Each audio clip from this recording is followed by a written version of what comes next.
আজকে এত কিছুর পরে, এত বড় সর্বনাশ ছেলেমেয়েগুলো হওয়ার পরে আজকে আপনি প্রেস কনফারেন্স করে এত বড় বড় বাতেলা মারছেন, বিরোধী রাজনৈতিক দলকে গালাগাল দিচ্ছেন, সবাইকে গালাগাল দিচ্ছেন। একটা বারের জন্য আজকেও এই কথা বলতে পারছেন না যে ঠিক আছে সব হয়েছে, সব মেনে নিলাম, যদি আর কেউ কিছু না করে থাকে আমরা পশ্চিমবঙ্গ সরকার, আমি মমতা ব্যানার্জি পশ্চিমবাংলার মুখ্যমন্ত্রী বলছি, আমাদের পুলিশ এবার তদন্ত করে বার করবে যে এই 26,000 ছেলেমেয়ের মধ্যে যদি 26 জনের চাকরিটাও অসৎ পথে হয়ে থাকে, যদি 5,000-এর চাকরি অসৎ পথে হয়ে থাকে, যদি 15,000-এর চাকরি অসৎ পথে হয়ে থাকে, তাহলে কারা কারা তৃণমূলের কোন কোন নেতা, কোন কোন মন্ত্রী, কোন কোন এমএলএ, কোন কোন পঞ্চায়েত মেম্বার তাদের কাছ থেকে টাকা নিয়েছে, আমি মমতা ব্যানার্জি দায়িত্ব নিচ্ছি, আমি তদন্ত করব, আমি তাদেরকে শাস্তি দেব। এবং তাদেরকে শাস্তি দেওয়ার মাধ্যমে আমি খালি পশ্চিমবাংলাকে নয়, আমি খালি নিজের রাজ্যকে নয়, নিজের দলটাকেও শুদ্ধ করব, নিজের দলের মধ্যে থেকেও পাপ বিদায় করব। একটা বারের জন্য আপনি বললেন না, তার কারণটা হচ্ছে এই টাকাগুলো খেয়েই আপনার লোকেরা তৃণমূল করে, এই টাকাগুলো ওরা খাবে বলেই তৃণমূল করে, আর এই টাকাগুলোর কাটমানিতেই আপনার সরকার চলে, আপনার দল চলে, আপনার রাজনীতি চলে। এত বড় বড় কথা বললেন বিরোধীদেরকে নিয়ে, আপনার লজ্জা করে না? তারপরে একটা বারে আবার বলছেন যে আত্মরক্ষার সুযোগ পাওয়া উচিত।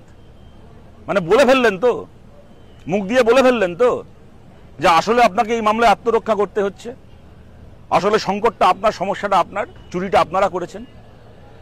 পার্থ চট্টোপাধ্যায়ের খাটের তলা থেকে টাকা বেরিয়েছিল, পার্থ চট্টোপাধ্যায়কে সিবিআই ধরে নিয়ে গেছে, আপনার পার্থদা আর আপনার অর্পিতা আন্টি এখন জেল খাটছে। কিন্তু তাদের গোটা পশ্চিমবাংলার সব চাকরি প্রার্থী ছেলে মেয়ে তো বেলঘরিয়ায় আপনার অর্পিতা আন্টির ফ্ল্যাটে গিয়ে টাকা জমা দিয়ে আসেনি, আপনার পার্থদার ফ্ল্যাটে গিয়ে টাকা জমা দিয়ে আসেনি। পশ্চিমবাংলার পাড়ায় পাড়ায়, গ্রামে গ্রামে, বুথে বুথে আপনারা যে স্টেট ব্যাংক অফ তৃণমূলের ব্রাঞ্চ খুলেছিলেন, যেখান থেকে টাকাগুলোকে তোলা হয়েছিল, আর তারপরে আপনি মমতা ব্যানার্জি আপনার পুলিশের সাহায্যে, আপনার পুলিশের নাকের ডগা দিয়ে সেই টাকাগুলোকে পার্থ চট্টোপাধ্যায় অর্পিতাদের ফ্ল্যাটে পৌঁছে দেওয়া হয়েছিল।